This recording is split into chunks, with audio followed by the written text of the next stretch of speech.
So I have showed you a history per day or per week or quarter or year in the last video. This time I'm going to show you the history per artists. If you go to POS and then to the tab Artists, you will find this, which is a list of all the artists you have, the number of appointments, their earnings, and their artist revenue. Because if you have an artist, you have to define what his or her share is.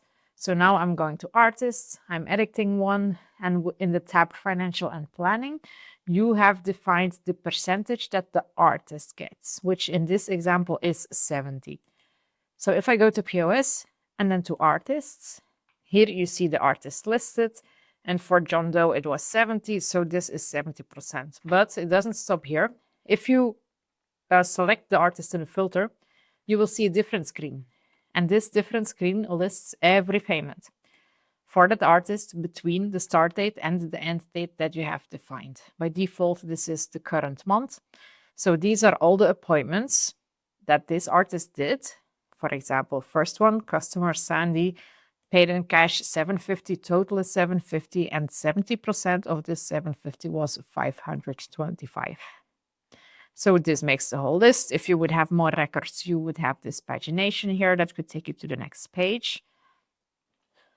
So what is very useful, if your guest artist asks to be paid out on an irregular basis, you can keep track of which day you have paid and which one not with this feature.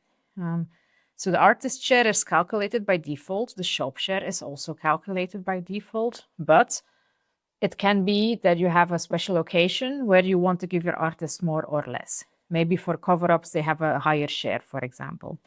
In that case, you can just edit it with a pencil icon. If you decide for whatever reason your artist deserves 550 that day, you just edit it.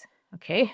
After that is done, after you made sure the artist share is correct, then you can click on Add Paid Share, which will be pre-filled with the pre-calculated share. So here you can also edit it, you save it, and now it's added to the list. That's all it does. So you click on Add Paid Share, and after you filled in the details, it will be in these two columns. So the paid share for that day was 550, and it was paid on the date of today.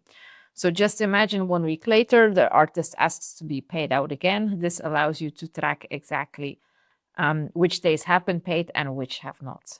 Another way that this one is useful for, sometimes you give your artist a different share if the shop brought the lead or if the artist brought the lead.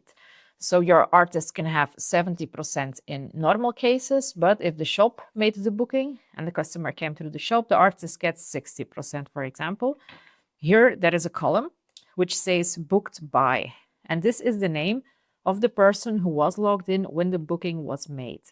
This way you can keep track of who made the booking, the shop or the artist. In this case, it was always me because we added all these records in this demo account.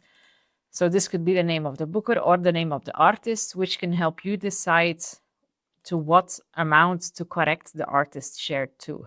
Let's say here it gives the shop's name, then you decide that the artist gets less. Or if you see the artist name, you can decide that the artist gets the normal share. Voila. This is everything there is in the artist payment list. Oh, there is a big print button too. If you click on print, then exactly this page will come out your printer.